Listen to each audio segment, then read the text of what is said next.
น้องเว้ยไปปอก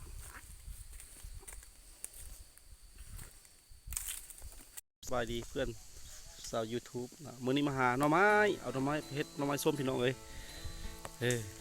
กับผู้สาวใต้คือเก่าดีงามพอดีงามสำนี้อยู่สวนไผ่กิมซุ่งพี่น้องเอ้ยเอามีดตับๆกันบ่ได้เอาผ้ามาพี่น้องเอ้ยเอามีดมาโอ้ยเบิ่งมีดกับหน่อไม้มันต่างเดียวแท้ๆ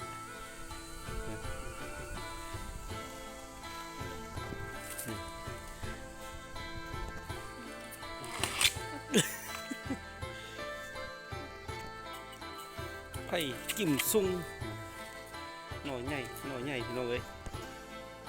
ตอนนี้มันหลายเนาะมันหลายเฮาสิเฮ็ดหน่อไม้ส้มไว้กินยามอึดนี่ลิกเท่ๆแล้วพี่น้องเอ้ยฝากมือจ้า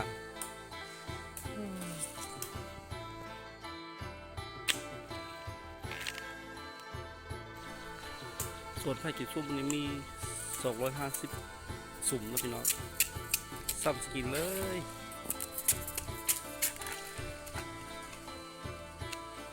พี่น้องให้ส้มเฮ็ดหน่อไม้ส้มพี่น้องเอ้ย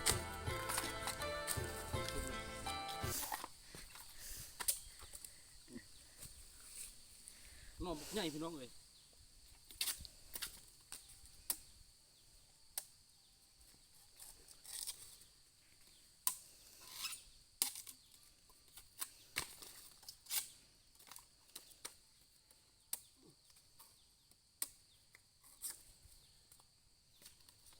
ลืมมาผ้ามาพี่น้องเลยช้า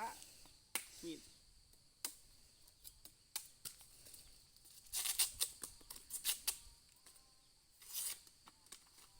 เฮ็ดหน่อไม้ส้ม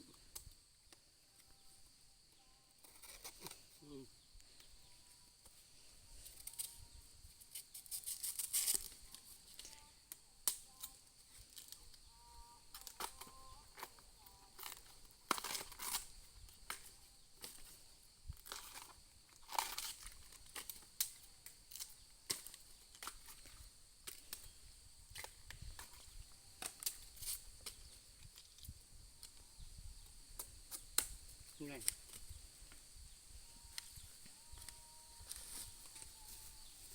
สิเป่าเลย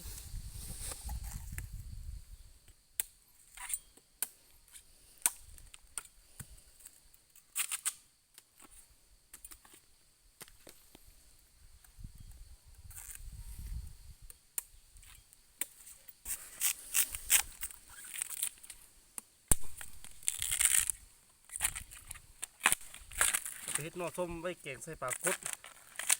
ไปตำกินก็ได้พี่น้องเลยเฮ็ดได้หลายเมนูหน่อไม้ส้มนี่มาพี่น้องเอาหน่อนี่ปอตัวหน่อบักใหญ่เลย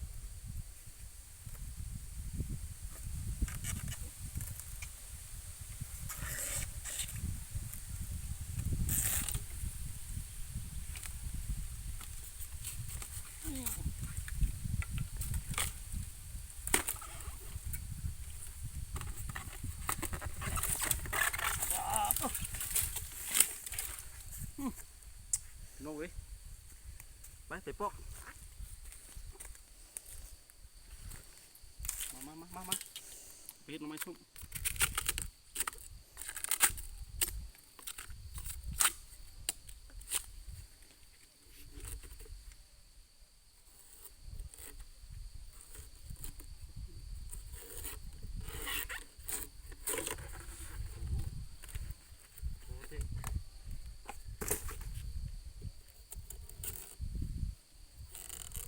ถือตัวขี้งัวโอ้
นักนี่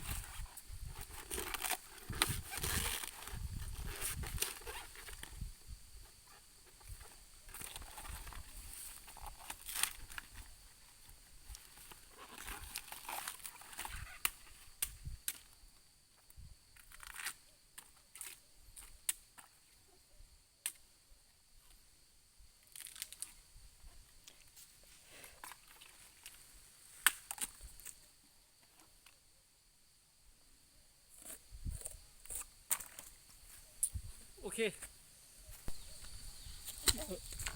เอาอีกเลยโอ้ยยุงหลายโ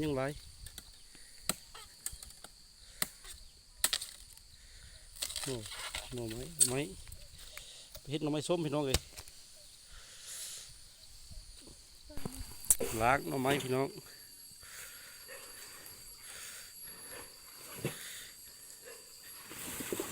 เฮ็ดสำนึกจะกินงามแรงกะได้เลี้ยงแล้วพี่น้องเลย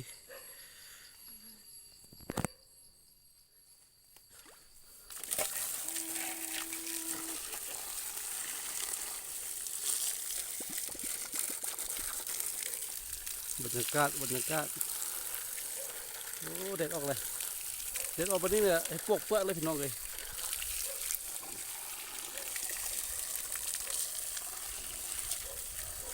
เอาเขาใส่ไม่ถึง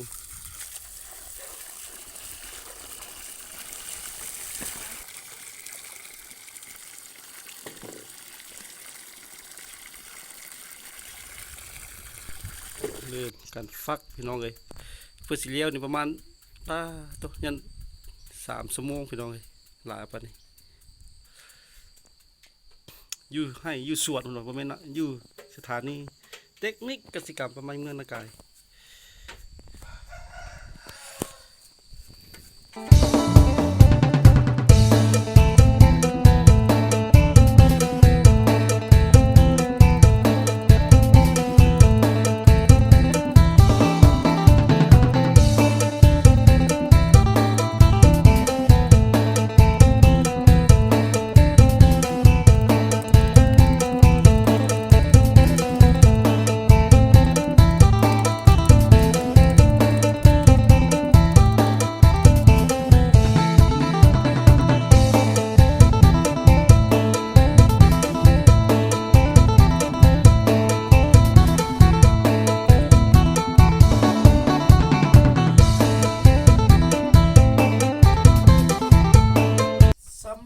สำเร็จเราต้องเซ่เอาเกลือใส่พี่น้องเซ่ไว้ก่อนมันจะโยกลงแล้วเราจะใส่กระปุกเนาะ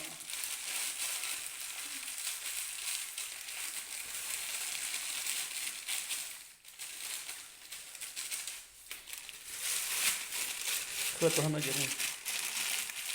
เครื่องและสั่งมาบุกเครื่อง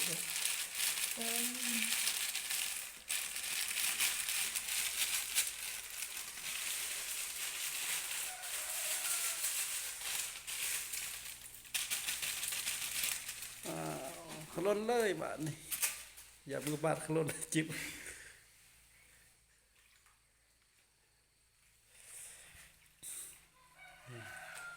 เป็นอัน